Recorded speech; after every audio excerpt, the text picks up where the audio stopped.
members. And we have a question from Ms. Alima Carrego Crapper. Hi ma'am, earlier you said may isang kandidato na tinignan lang ng tao patay na, referring to Mayor Duterte. What do you think ma'am of Mayor Duterte's entry into the presidential race and human rights allegations? Well, si Mayor Duterte, halos magkamukha lang niyan kami. Kaya kami matalik magkaibigan. Kasi sometimes we descend to the level of hyperbole. Kung bang sinusobrahan mo ang sinasabi mo para mas epektibo, mas nakakakatsa attention ng nakikinig, pero hindi naman literally true. So, I think itong mga accusations of so-called death squad or other terrorist accusations, dapat may reklamo sila noon pa. Noon pa yun eh. Istorya na yan noon pa. Baka 10 taon na. Kaya, ba't hindi siya inimbestiga? Ba't hindi nila pinag-file ng mga ganong kaso? Pag sinasabi niyang napatay ko yung tao na yun, he might mean on his orders according to law. Because may mga police circulars yan on how you can kill at will, kill on sight, and so on. May mga regulasyon yan paano patayin ang tao na ayon sa batas. Yan ang siguro ang piling niyang sabihin.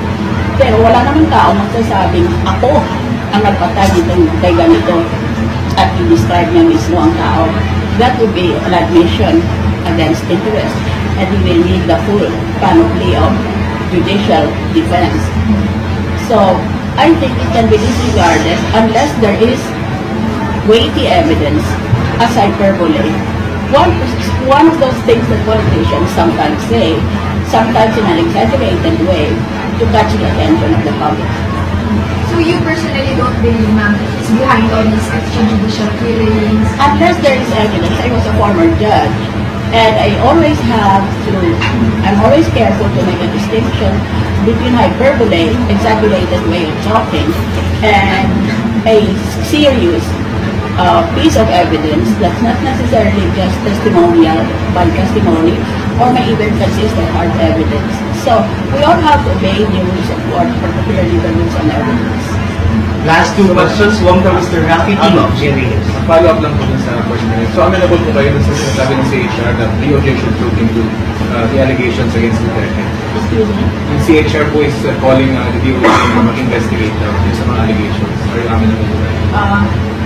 Well, all I can comment on, it's doing its job. It might even be overdoing its job or it might be too late to do its job. Dahil itong mga